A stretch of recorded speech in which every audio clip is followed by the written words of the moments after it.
Mais d'abord, comme chaque lundi à 13h30, en direct et à retrouver bien sûr en replay sur bismart.fr, le plan de trading de Smart Bourse. Alexandre Baradez à nos côtés en plateau, chef analyste chez IG. Bonjour et bienvenue Alexandre. Rebond ou bull trap ? C'est un peu la question, parce que le rebond, on l'observe depuis les points bas de fin octobre en Europe et aux États-Unis. La question étant l'ampleur devant nous, peut-être, de la poursuite ou non de ce rebond. Est-ce qu'il y a un piège derrière ce rebond pour les investisseurs ?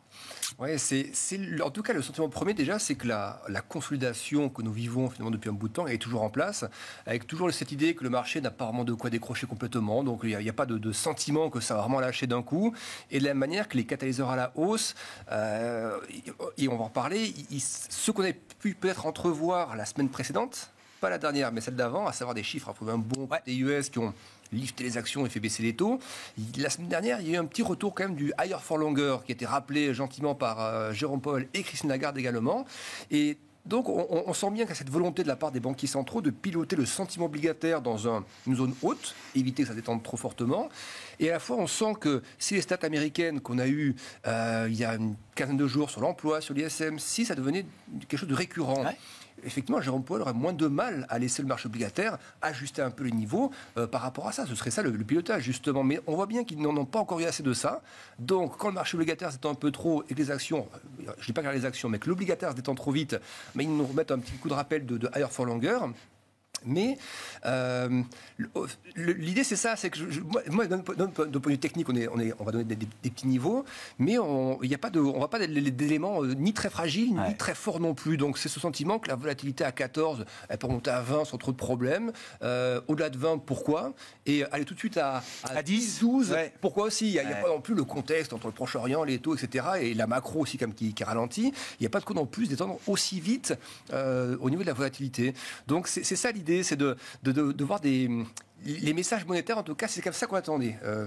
La semaine précédente, avec la détente des stats américaines, le marché obligataire avait vraiment réagi sur la partie longue également de la courbe. Oui, ça, c'est important. C'était les ISM. Alors, c'était la semaine aussi, donc il y a 15 jours, de la réunion de la Réserve fédérale américaine, une approche plus équilibrée, et derrière, une série de chiffres, ou des enquêtes, ou les chiffres d'emploi également, qui montraient quand même l'idée d'un refroidissement de l'économie américaine, partant sur des niveaux de chauffe ou de surchauffe importants. On a tous en tête encore le chiffre de croissance au 3e trimestre pour l'économie américaine. Pourquoi le marché avait aimé ça ? Parce que Jérôme Powell souffrait de ne pas voir arriver ce ralentissement, surpris par la résilience économique. Enfin, semble-t-il, on commence à la voir arriver.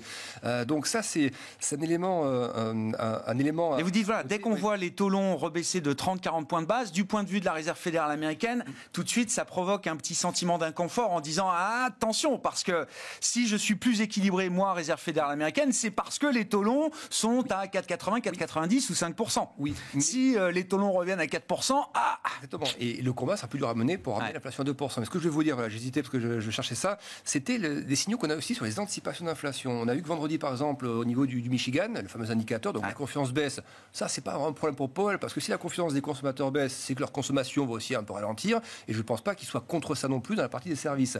Par contre, de voir que les anticipations des consommateurs en termes d'inflation à 12 mois se redressent assez vigoureusement, même pour ne pas dire très vigoureusement, depuis 2 mois, ça, c'est la fameuse question des anticipations d'inflation. Et ça, effectivement, ça peut justifier aussi une question, d'une rhétorique qui resterait. Et c'est là que, selon moi, que le marché action, s'il devait consolider un peu plus, c'est-à-dire même retracer un peu une partie de ses gains, c'est là que la vulnérabilité se trouverait. C'est de se dire, on voit que la macro ralentit, Chine, pas dynamique, Europe, il y a vraiment un momentum de ralentissement, et États-Unis qui commencerait maintenant. Et face à ça, on attend tous le moment où ça pivote un peu, où ça commence. Et si ça n'arrive pas, c'est là qu'il y a un peu d'effet de tenaille pour le marché action qui pourrait l'empêcher finalement d'aller chercher rapidement les points hauts. Si on regarde quelques enjeux techniques pour un indice action européen comme le DAX, Alexandre, on le voit très bien avec votre graphique, comment les résistances de 2022 notamment sont devenues pour l'instant des supports pour les indices actions. Oui. Alors ça, c'est ce qui est intéressant de voir, c'est des niveaux qu'on voyait déjà avant de l'avoir testé. C'est-à-dire que le CAC, on était à 6008, le DAX c'était 14007. C'est des niveaux qui sont des niveaux techniques. On les trace parce que le marché les touche à plusieurs reprises. Et on voit une fois de plus que le marché réagit. Donc ça, c'est quand même un très bon signe malgré tout pour les investisseurs moyen long terme. C'est-à-dire que c'est quand même des belles zones de actions, donc les gestions qui veulent allouer du cash ou autre, dans ce genre de niveau-là, je pense que certaines gestions rentrent dans ce genre de trou-là. Donc le fameux buy the dip, je pense, il est toujours d'actualité. La question, c'est est-ce que c'est le dip avant un V, c'est-à-dire est-ce qu'on repart de manière cadencée, séquentielle et sans se retourner, ou est-ce qu'on est parti dans cette zone un peu haute comme ça, entre 14 700 et puis les sommets historiques, pour le CAC, donc, le DAX, donc dividende inclus, est-ce qu'on est parti pour faire des vagues, voilà. Et si vous regardez en fait la grosse oblique support qui passe par le creux de 2020 et de 2022, et le niveau horizontal, ça se passe comme ça de triangle, biseau, et moi je verrais bien le marché être comprimé là-dedans en plusieurs mois encore, ça va faire des oscillations, mais avec une zone basse qui quand même se redresserait progressivement pour in fine sortir par le haut. La question, voilà, c'est quand même une zone qui est assez haute en fait. Si on regarde ce triangle, la zone basse, elle est quand même dans des zones à 14 000, un peu en dessous de 14 000. Donc il y a quand même de l'amplitude possible. Je dirais que d'un point de vue haussier court terme, si on parle vraiment court terme, tant qu'on est, vous voyez, il y a des moyennes de prix, on les voit, elles sont en noir, là, 50, 100, et la 200 jours, on ne la voit pas, elle passe au-dessus. Il faut vraiment revenir au-dessus de ce paquet-là, c'est-à-dire de moyenne de prix. C'est-à-dire à quelques clôtures daily, donc journalières, au-dessus des moyennes. C'est notamment la 200, qui est une moyenne assez importante. Tant qu'on est dans ces niveaux-là, moi, je ne suis pas fondamentalement agressivement acheteur. Je suis vraiment très neutre. Je pense qu'il y a autant de probas de retomber à 14 500, 14 700 que d'aller chasser 3-4% de plus. Donc, le test des moyennes de prix, on a la même sur le CAC 40, c'est important à noter aussi. Donc pour l'instant c'est un test. Tant qu'on est sur ces 3 moyennes de prix en journalier, pour l'instant je me garde de dire il faut aller plus haut tout de suite. Et de la même manière, si vous voyez le DAX revient vers 15 000, s'il lâche 2%, parce que les stats sont moyennes ou autres, je pense qu'on peut assez vite revoir le support, le retester, passer un peu en dessous. Voilà. Donc un retour à 15 000 à partir de maintenant, ce sera à nouveau un peu baissier pendant quelques temps, et on peut compter peut-être 4-5% de baisse dans la foulée. Bon, on le rappelle, semaine d'échéance également, une échéance mensuelle, avec une saisonnalité du mois de novembre historiquement positive. On verra effectivement les prochaines séances et la clôture de la semaine seront des moments importants effectivement pour ces enjeux techniques de marché. Quand on regarde alors la tête du Nasdaq, Alexandre, on parlait d'un rebond pour le DAX. Bon, je ne sais pas comment il faut qualifier la série du Nasdaq depuis fin octobre qui a explosé là tous les plafonds. Oui, les plafonds. Alors, après, on était très disciplinés finalement pendant quelques mois. Il y a quoi, 8-9% de hausse là, c'est ça sur la séquence pour le Nasdaq, facile. Non, mais c'est 5%, c'est et ce qui est intéressant, c'est de voir quand même qu'on était très sagement établi dans un biseau baissier qui était tout à fait confortable et compréhensible. C'est-à-dire la grosse séquence d'avant, après le creux, là, c'était intelligence artificielle, on comprenait bien pourquoi. Ensuite, des résultats trimestriels, deux épisodes, on ne va pas dire mauvais, mais mitigés. Donc le marché avec des taux qui remontent en plus, qui remontaient à ce moment-là, on comprend parfaitement pourquoi on atterrit comme ça tranquillement. On sort par le bas, compréhensible aussi quand les taux sont hauts. Et la semaine, il y a 15 jours, voilà, plein de stats en toutes les attentes. Ça y est, c'est le Pérou pour le marché parce qu'enfin, on se dit que la Fed va commencer. Donc les taux se détendent et le Nasdaq bondit. Sauf que là, le mouvement, et je mets un point d'interrogation sur la dernière séquence, c'est celle de vendredi. Vendredi, les taux sont vraiment redressés. En gros, si on prend comme référence la semaine d'avant, en gros, le marché avait lâché à peu près 25 points de base. Pas depuis le point haut, depuis le début de la semaine. 25 points de base, on les a quasiment tous repris depuis le point bas. Donc, les taux courts et longs, surtout courts, sont bien redressés. Et le Nasdaq a très bien encaissé ça vendredi. Et pour moi, encore une fois, on ne fait pas une tendance sur une journée, mais il y a quand même un truc un peu paradoxal. Pourquoi dans un contexte où les taux courts se retendent assez sensiblement, où les enquêtes en plus du Michigan montrent que le consommateur pense que l'inflation va accélérer un petit peu.